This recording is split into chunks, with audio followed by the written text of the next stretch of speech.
Hi, hello, வணக்கம். Welcome to food and beyond. எல்லோரும் எப்படி இருக்கீங்க? இன்றைக்கி நம்ம பார்க்க போகிற ரெசிபி ஹேர் ஃபாலுக்கு, உங்கள் ஹார்மோன்ஸுக்கு எல்லாத்துக்கும் ரொம்ப நல்லதுங்க. இதுக்கு ஒரு ட்ரை பேனில் நம்ம எல்லா நட்ஸ் அண்ட் சீட்ஸையும் நம்ம ரோஸ்ட் பண்ண போகிறோம். ஃபஸ்ட்டு நான் சன்ஃப்ளவர் சீட்ஸ் 1/2 கப் எடுத்திருக்கேன். அதை நல்லா ரோஸ்ட் பண்ணிவிட்டு ஒரு பிளேட்டில் ட்ரான்ஸ்ஃபர் பண்ணிக்கோங்க. நெக்ஸ்ட்டு 1/2 கப் பம்ப்கின் சீட்ஸ் தாங்க எடுத்திருக்கேன். இதையும் நல்லா ரோஸ்ட் பண்ணிவிட்டு லோ டு மீடியம் ஃப்ளேமில் வச்சு ரோஸ்ட் பண்ணுங்கள். இதையும் ஒரு பிளேட்டில் ட்ரான்ஸ்ஃபர் பண்ணிக்கோங்க. நெக்ஸ்ட்டு 1/2 கப் ஃப்ளாக்ஸ் சீட் தாங்க எடுத்திருக்கேன். இது ஹோல் ஃப்ளாக்ஸ் சீட் தான். இதுவும் நல்லா பாப் ஆகும். அது வரைக்கும் லோ டு மீடியம் ஃப்ளேமில் நல்லா ரோஸ்ட் பண்ணிவிட்டு இதையும் ஒரு பிளேட்டில் ட்ரான்ஸ்ஃபர் பண்ணி வச்சுக்கோங்க. நெக்ஸ்ட்டு நான் 1/4 cup, that is 1/4 of a cup sesame seeds தாங்க எடுத்திருக்கேன். இது ஒயிட் செசமி சீட்ஸை இதையும் நல்லா ரோஸ்ட் பண்ணிவிட்டு லோ டு மீடியம் ஃப்ளேமில் ரோஸ்ட் பண்ணுங்கள். பர்ன் பண்ணிடாதீங்க. இதையும் ரோஸ்ட் பண்ணிவிட்டு ஒரு பிளேட்டில் ட்ரான்ஸ்ஃபர் பண்ணி வச்சுக்கோங்க.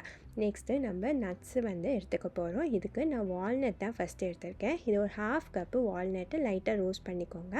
நெக்ஸ்ட்டு ஆல்மண்ட்ஸ் தாங்க. இது ஒரு 1/4 கப்பு தான் நான் எடுத்திருக்கேன். 1/4 கப் ஆல்மண்ட்ஸு நீங்கள் இது வேணும்னா சோக் பண்ணி தோலை பீல் பண்ணிவிட்டு, ஸ்கின் பீல் பண்ணிவிட்டு நீங்கள் ரோஸ்ட் பண்ணிக்கலாம். பட் நான் இந்த வீடியோ எடுக்கும்போது நான் பண்ணலை.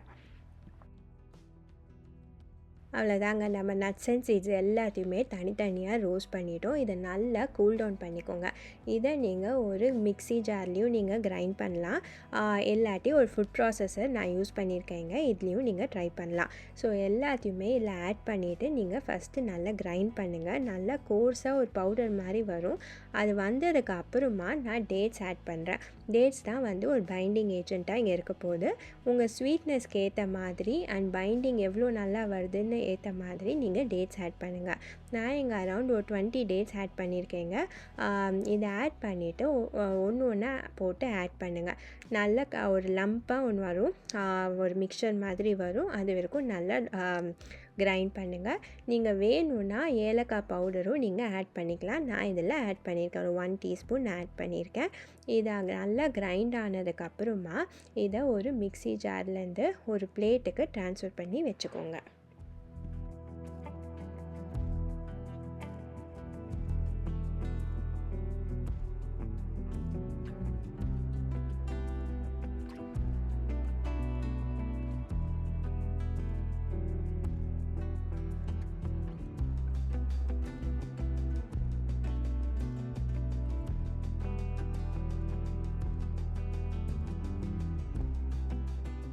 இப்போ ஃபுட் ப்ராசஸர்லேருந்து ஒரு பிளேட்டுக்கு நான் ட்ரான்ஸ்ஃபர் பண்ணிட்டேன். இப்போ இதோட ஒரு 1 டீஸ்பூன் 1 டேபிள் ஸ்பூன் அளவுக்கு கீ ஆட் பண்ணிக்கோங்க. ஹேண்ட்ஸ்லேயும் நல்லா கீயை ரப் பண்ணிக்கோங்க. அப்போ தான் லட்டு பிடிக்கிறதுக்கு ஈஸியாக இருக்கும். ஸோ கொஞ்சம் கொஞ்சமாக எடுத்து இந்த மாதிரி லட்டு மேக் பண்ணுங்கள். ரொம்ப ஈஸியாக நல்லாவே பைண்ட் ஆகும் நம்ம டேட்ஸ் போட்டிருக்கனால. அவ்வளோதாங்க, சூப்பரான ஒரு லட்டு. ரொம்ப நல்லா seeds and nuts and dates போட்டு ஒரு ஹார்மோன் அண்ட் ஹேர் ஃபாலுக்கு ரொம்ப சூட்டான ஒரு லட்டு தான் இது. நீங்கள் கண்டிப்பாக இதை வீட்டில் ட்ரை பண்ணி பாருங்கள். எப்படி வந்துச்சுன்னு சொல்லுங்கள். உங்கள் ஃபீமேல் ஃப்ரெண்ட்ஸுக்கு யாருக்காச்சும் ஹேர் ப்ராப்ளம் ஒரு ஹார்மோன் இஷ்யூ இருந்துச்சுன்னா கண்டிப்பாக இந்த ரெசிபியை ஷேர் பண்ணுங்கள். வீடியோ பிடிச்சிருந்துச்சுன்னா லைக் பண்ணுங்கள் அண்ட் சேனலுக்கு சப்ஸ்கிரைப் பண்ண கன்சிடர் பண்ணுங்கள். நெக்ஸ்ட் வீக் நம்ம இன்னொரு இன்ட்ரெஸ்டிங்கான வீடியோவில் பார்க்கலாங்களா?